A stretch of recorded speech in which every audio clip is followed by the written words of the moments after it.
I am going to walk you through how to manage game time in Typing Agent as if you've never used the program before. Administrators, you need to make sure that you have permission granted for your teachers to do this because ultimately game time is managed at the classroom level. I'm going to click on School Management and I move over to Permissions.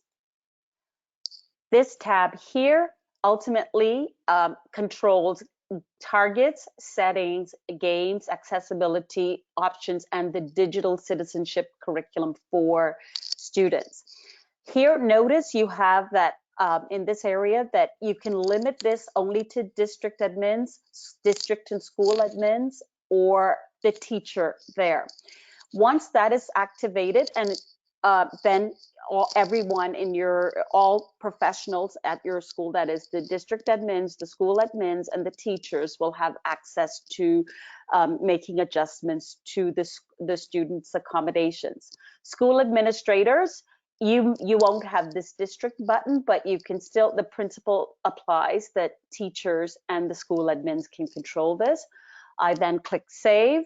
And that way you now know your teachers have permission to make adjustments for games. So now that you have made sure that your teachers have permission, what I'm going to do as the district admin, I'm going to log in as a teacher. And just how I'm doing this, district admins and school administrators, I filtered for teachers and I can log in as a particular teacher. I know I'm logged in as a teacher because I have this word roster there, but also I see my classrooms listed on my left panel.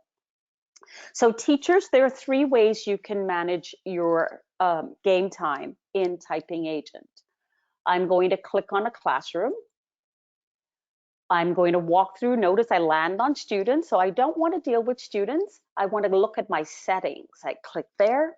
I move over to where it says games because that's what I want to deal with. And notice I land on this button. Now I can manage in one of 3 ways.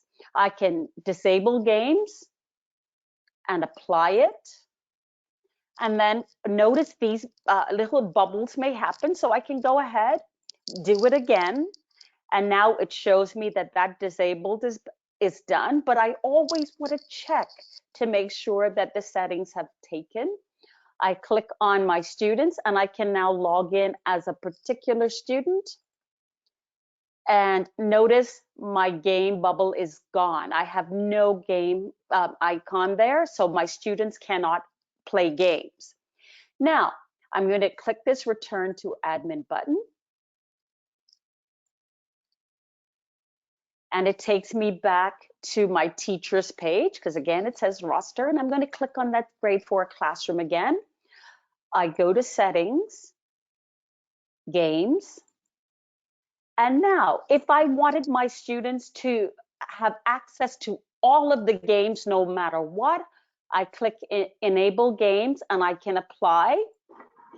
I then can do that one more time to make sure that that particular setting takes. Click Apply. I go in and notice any of these, I can always manage these. If I don't want my students to have access to a game, I can click off those if I wish. But I want them there, so I'm going to do the same test I did, log in as this particular student. And there it is, my games icon is there, and I have access to all of the games that are in there for Typing Agent with this particular student. One of the key things that people love with Typing Agent is that we have grit coins.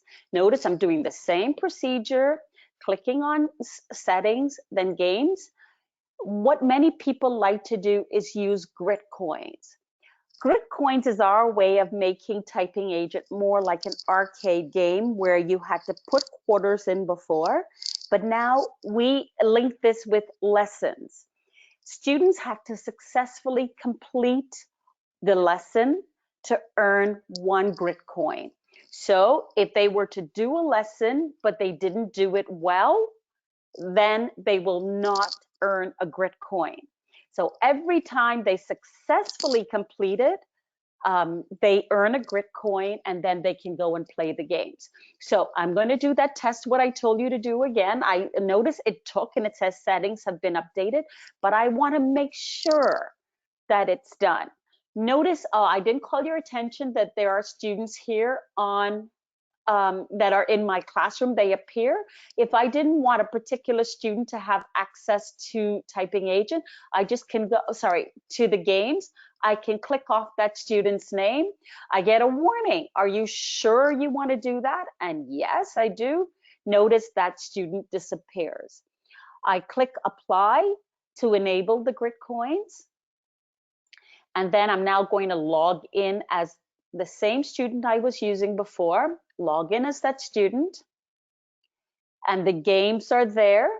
Notice the grit coins are there as well. I log here and it tells me that I've already purchased 9 minutes of game time. But now I'm going to go in and log in as another student from this classroom. Let's say, let me go in as this student, log in here. Have games, and notice here this button here tells you that I have 0 time in my game. So I click on my module, my games icon, and notice from the lessons, remember it's 1 grit coin is earned for 1 lesson successfully completed.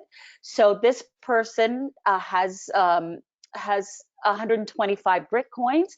So now this person can buy 10 minutes because they're sold in bundles of 10 minutes. I can buy it, and then it says confirm your purchase. Yes, I do. Notice the student is immediately told that they have 10 minutes of game time. They've used none of it and 10 minutes remains, or they can use their grit coins to purchase any of those avatar bits that are at the bottom. I can click my admin button. I want to go to this grade 4 students, and I think it was Trigger that I had taken off my list for games, and I'm going to log in as Trigger to see, oh, and Trigger does have access to those, and that did not work. So if something like that happens again, it's easy. I'm not going to get frustrated. There has to be a reason why this happened. So what I'm going to do is log on and I'm going to go into Trigger. I'm going to look at Trigger's accommodations. I'm going to click on Trigger's games and voila, he has all of those there.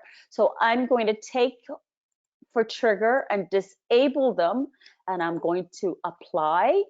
I want to check one more time to see if they actually took. Yes, they're there. That I'm going to apply that one more time, and then let me just log in to test if it took. And there it is. The game time for Trigger is no longer there. So one key thing to learn is because typing agent is so big, it may be that you have to use multiple ways of getting us the solution that you want. But don't get frustrated, just try it. So that's one, or there are ways that you can handle your game time in typing agent. I hope you'll become a little bit more comfortable with managing that game time and just go for it. Try it. Let's see if you and your students like it. That's all for now. Stay safe and well. Bye-bye.